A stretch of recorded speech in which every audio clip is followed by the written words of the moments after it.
Potential energy in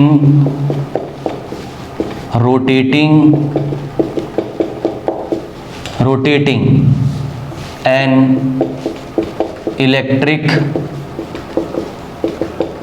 dipole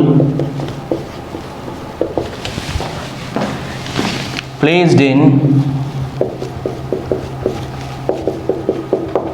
an uniform electric field, uniform electric field. ये अब इसमें आपको पोटेंशियल एनर्जी निकालनी है। जैसा कि आप जानते हैं पोटेंशियल एनर्जी होती है, कोई भी एनर्जी है अमाउंट ऑफ वर्क डन,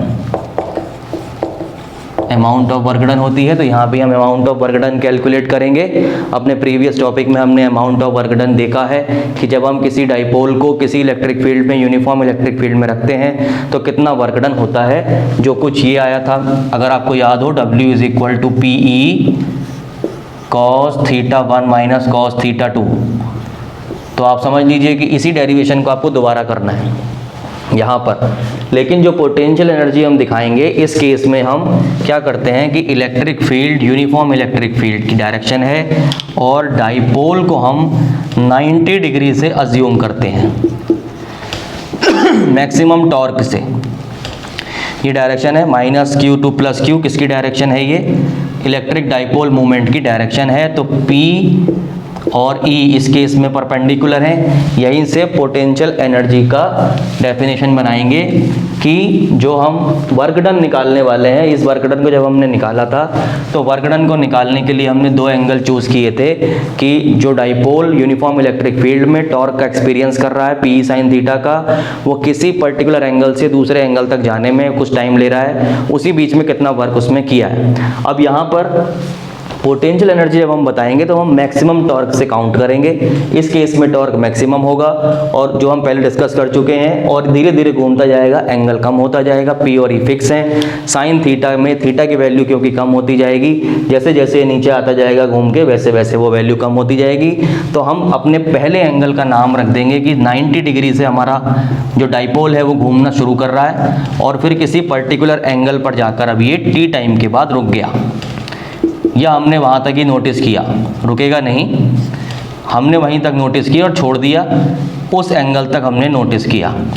यानी θ1 हमारा हो गया 90 और θ2 को हम कोई और रैंडम एंगल मान लेंगे कि θ डिग्री तक वो घूमा है। इस पूरे प्रोसेस में जो वर्क डन होगा, उसी वर्क डन को हम नाम देंगे कि यही वो वर्क डन है जो पोटेंशियल एनर्जी के फॉर्म में डाइपोल में स्टोर हो गया।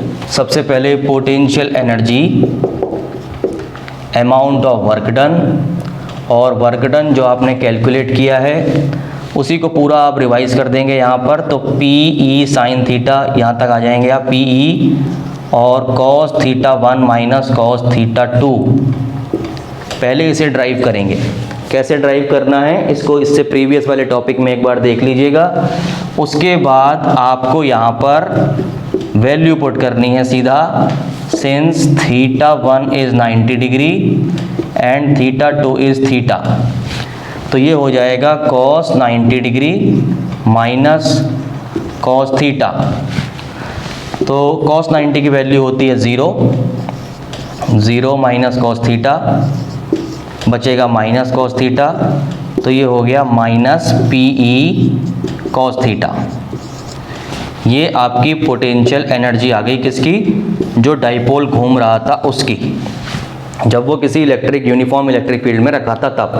वेक्टर फॉर्म में अगर आप लिखेंगे तो ऐसा लिखेंगे, कॉस दिखाई दे रहा है, स्केलर प्रोडक्ट बनेगा minus vector P dot vector E, ये भी आप दे सकते हैं।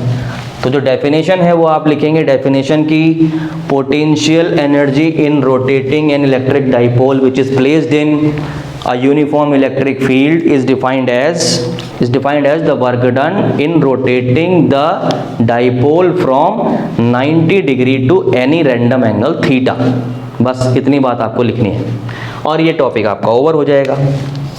इसके बाद इसके कुछ स्पेशल केसेस देखिए। स्पेशल केसेस क्या है कि कब ये पोटेंशियल एनर्जी मैक्सिमम होगी डाइपोल के पास, घूमते हुए डाइपोल के पास, कब मिनिमम होगी? बहुत सिंपल है, P और E तो फिक्स हैं, थीटा पर डिपेंड करेगा, तो ही बातें हैं मिनिमम मैक्सिमम। तो सेंस पोटेंशियल एनर्जी आपको मिली है, कितनी मिली है?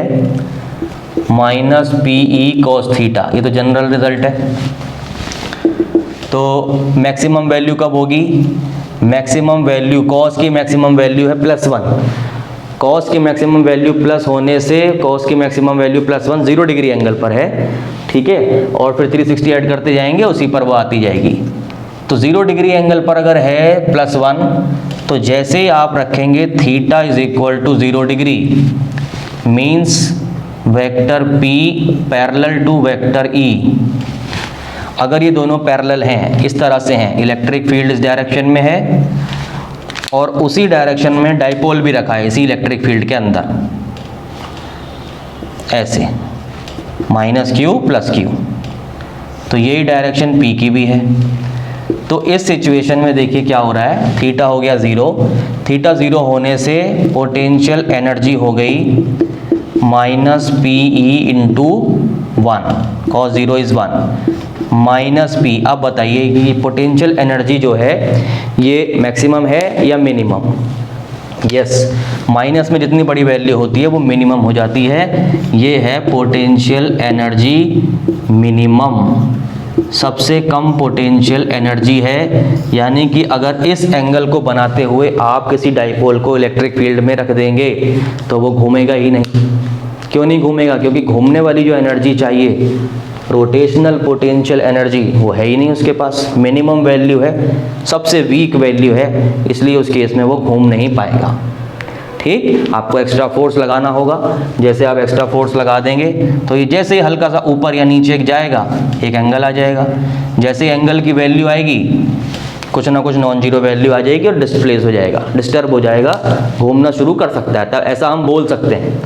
दूसरी चीज़ देखिए, सेकेंड, यानी कि ये वाली कंडीशन कैसी हो गई? घूम ही नहीं पा रहा है, इसका मतलब ये स्टेबल है, मोस्ट स्टेबल स्टेज हो गई है। सेकंड केस में देखिए, cos थीटा की मिनिमम वैल्यू ले लेते हैं। cos थीटा की मिनिमम वैल्यू क्या है? -1, और -1 के केस में हमारा जो डाइपोल होगा वो डाइपोल कैसा हो जाएगा? ये इलेक्ट्रिक फील्ड का डायरेक्शन है लेफ़्ट टू राइट बोर्ड के ऊपर, और डाइपोल को हमने ऐसा रख दिया अब की बार, -q इधर कर दिया, +q इधर कर दिया, तो ये -q से +q वेक्टर P का डायरेक्शन है। दोनों जस्ट अपोजिट हैं, vector E and vector P, तो इनके बीच में एंगल हो गया 180 डिग्री। जैसे ये 180 डिग्री हुआ तो पोटेंशियल एनर्जी कितनी हो गई? Potential energy is equal to PE, capital P potential energy, -PE cos 180। तो cos 180 की वैल्यू है -1, वो -1, चलिए ऐसे लिख देते हैं पहले, -1 माइनस माइनस प्लस PE, यानी कि सबसे बड़ी वैल्यू आई पोटेंशियल एनर्जी की, प्लस में उतनी ही वैल्यू जितनी मिनिमम में आई थी। अगर ये -10 जूल है तो ये +10 जूल है। ठीक, इस केस में सबसे ज़्यादा एनर्जी रहेगी, घूमने के लिए एकदम रेडी रहेगा, फट से बस मौका मिले और घूमे।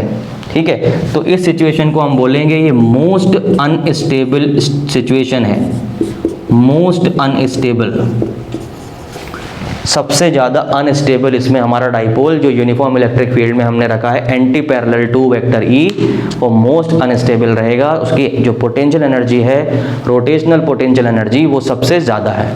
तो ये है potential energy rotating in an electric dipole.